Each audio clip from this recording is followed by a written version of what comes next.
March 8ஆம் தினம் பெண்கள் தினம். பெண்களுக்கென்றே உரித்தான தினம்.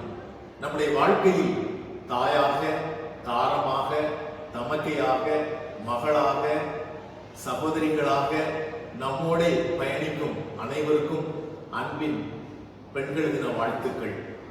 தாய் தாய் என்பது ஈடு எதுவுமே கிடையாது. ஏனென்றால் பாருங்கள், கவிஞர் வாலி யேசுதாசன் குரலிலே அழகாக சொல்லியிருப்பார், 2 மாதங்கள் கருவோடு இணை தாங்கி நீ பட்ட பெரும்பாடு அறிவேன் அம்மா.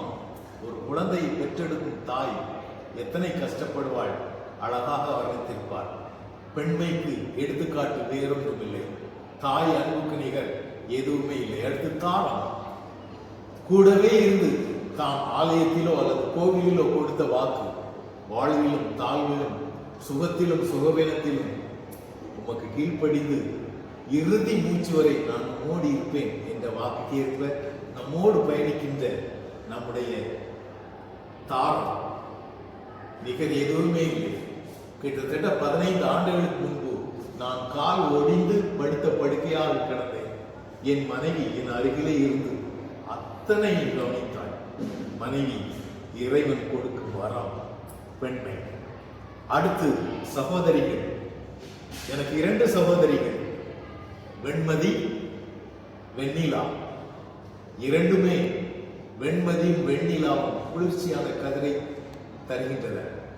அதுபோல சகோதரிகள் அண்ணா அண்ணா என்று என்னை அன்போடு அழைப்பது வழக்கம், பெண்மை. அடுத்து என்னுடைய மகள். 2020ஆம் ஆண்டு எனக்கு கழுத்திலே ஒரு சிறிய அறுவை சிகிச்சை. ஒரே தலை சுற்று, திரும்பி படுக்க முடியாது, எழும்ப முடியாது.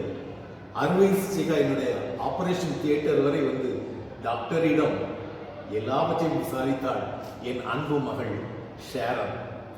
அறுவை சிகிச்சை முடிந்து மதியானம் 12 மணிக்கு அறுவை சிகிச்சை, இரவு 7 மணிக்கு கண் விழிக்கிறேன்.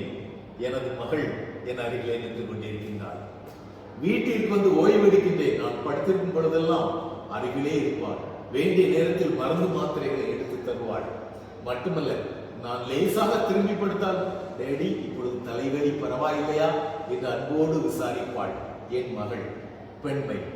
நான் பணியாற்றும் இடம் நிறைய சகோதரிகள் பெண்கள், சப்போர்ட்டிங் ஸ்டாஃபாக, டீச்சிங் ஸ்டாஃபாக, நான் டீச்சிங் ஸ்டாஃபாக, அத்தனை சகோதரிகளும் அன்போடு பணியாற்றி அன்பை என் மீது காட்டி நானும் அவர்கள் மீது அக்கறை கொண்டு தன்னுடைய பெண்மைக்கு சான்றாக கரம் கொடுத்து நிற்கும் அன்பு சகோதரிகள் பணியாற்றும் இடத்தில் பெண்மை. பெண்மையை நேசிப்போம். பெண்கள் நாட்டின் கண்கள். கண்ணின் இமைகள் எப்படி கண்களை காக்கிறதோ அதுபோல நாமும் பெண்களை காப்போம், பெண்களை நேசிப்போம், பெண்மையை பேணுவோம். நன்றி.